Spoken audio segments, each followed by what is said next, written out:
susunod na programa ay rated PG. Patnubay at gabay ng magulang ay kailangan sa mga batang manonood.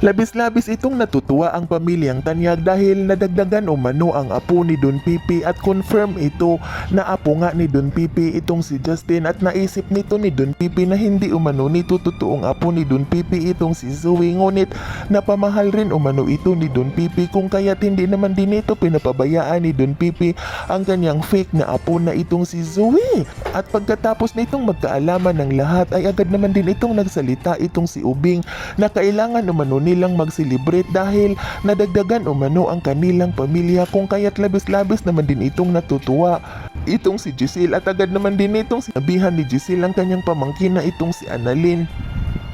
na kailangan umano itong pumunta sa kanilang selebrasyon at dalhin umano nito ni Annalyn ang kanyang ina na itong si Lynette dahil gusto rin umano nito ni Giselle na makita ang kanyang ina na itong si Lynette dahil kung wala umano itong si Lynette ay wala rin umano itong si Annalyn. Kung kaya agad naman din itong kinausap ni Annalyn ang kanyang ina at dito agad naman din itong nagpapaalam si Lynette ng kanyang asawa, ngunit napapansin nito ni Lynette na ayaw nito ni Dr. Carlos na pumunta itong si Lynette, ngunit pinakikiusapan nito ni Lynette na kailangan umano niyang pumunta dahil ayaw umano nitong biguin ni Lynette ang kanyang anak kung kaya't wala na itong nagagawa pa itong si Dr. Carlos at pinayagan na lamang nito ni Dr. Carlos ang kanyang asawa na itong si Lynette na pumunta ito sa selebrasyon ng mga Tanyag. At nang makarating na itong si Lynette ay labis-labis naman din itong pinasasalamatan ni Don Pipi dahil hindi umano nito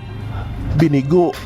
ni Lynette ang kanilang apo na itong si Annalyn at nakikisali din umano itong si Lynette sa kanilang selebrasyon dahil napakalaki umano ang kanilang selebrasyon dahil nadagdagan umano ang kanilang pamilya at buo na umano ang kanilang pamilya at wala na umanong nawawalay pa sa kanila.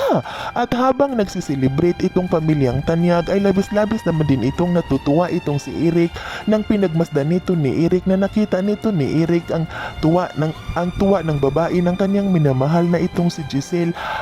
at natutuwa din ang kanyang anak na nabuo na ang kanilang pamilya at nang tingnan nito ni Eric itong si Dr. Tanyag na kahit hindi umano buo ang pamilya nito ngunit masaya pa rin umano ito kung kaya't agad naman din itong naisipan ni Eric na kailangan din umano itong magsaya dahil mabuo na rin umano ang kanilang pamilya. Samantala, pagkatapos nitong malaman ni Moira na mayroon umanong selebrasyon ang pamilyang Tanyag ay agad naman din itong pumunta itong si Moira kahit hindi ito imbitado at nang makarating na itong si Moira ay nanlaki ang mga mata nito dahil naroroon itong si Lynette at kumpleto umano ang pamilyang Tanyag kung kaya't agad naman din itong tinawagan ni Moira itong si Dr. Carlos kung bakit umano nito pinabayagan ni Dr. Carlos ang kanyang asawa na dumalo sa selebrasyon ng pamilyang Tanyag. At agad naman din itong sinabihan ni Dr. Carlos itong si Moira na wala umano itong pakialam sa kanya dahil wala naman umanong ugnayan itong si Moira sa kanila at pamilya umano nito ni Dr. Carlos